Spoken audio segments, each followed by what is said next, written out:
star Ted Nugent is fitness instructor Shemane Nugent.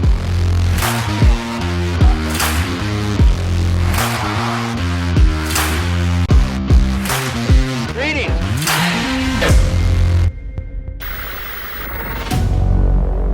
She was in the bathroom and on the floor, and she couldn't move, and she was just crying. And I was like, what's wrong? She just cried. I called 911, and ambulance came. Kept getting sicker and sicker. Started with migraines. Rocco was sinusy or stomach aches. I started getting a little slower. Both Shemane and I decided that it's the house.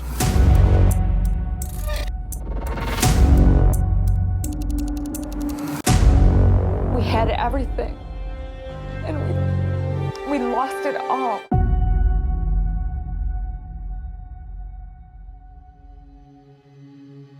My youngest, he learned to crawl on loose floors. He ended up having a stroke. He was paralyzed on his right side, still is. I would get better, and then I would get sick, and I would get better. Went to doctor after doctor, and I felt like I'd been hit by a truck. I couldn't breathe. I could not breathe. My dog died, and then my wife was so tired, she couldn't get off the couch, couldn't finish sentences. My son was having rashes. Our kids were running their heads into the corners of walls and bleeding. She would wash her hands to where they bled, rage fits, smashing her head against the wall. This isn't normal. Something's going on. I got pregnant. 2 weeks later, started miscarrying. Baby started growing out the side of my uterine wall and was hemorrhaging and about to rupture. There's still so many people out there that just don't realize that, that their house is making them sick.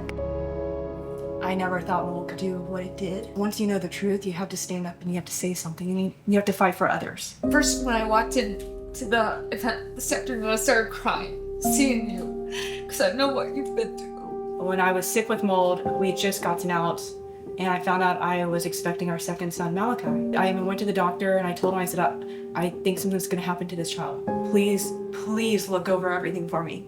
2 days before, I gave birth to him, I knew he was gone, and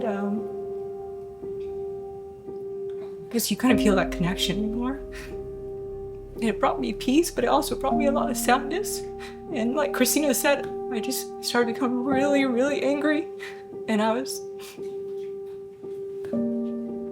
I made a promise to him in the hospital that I would do everything I could to spread awareness about the mold and to hopefully make sure this never happened to another child and another family. And, that's what I'm doing. If we don't speak out as moms, if not now, when? Killer House. So many people walk around feeling like they're crazy. You're not alone. There is hope. We're trying to save humanity here. Somebody should be held accountable for sure. They said, oh, but it's not enough to kill anyone. They're lying. We're in this for a fight, and we're in this for a reason. We're the ones that are making things happen. We're not taught about mold. And neither are builders. No, they're not. Feels like this small community of people, but the basic stats are pretty crazy. 1 out of 10 homes, maybe more. We are creating a movement to help people. People need help out there. The least we can do is answer their calls.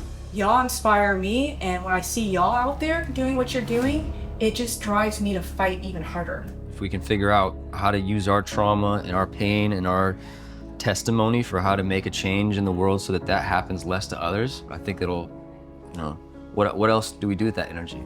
How has getting sick and almost dying, losing almost everything you've had because of toxic mold affected your life? I found my voice. That's what happened.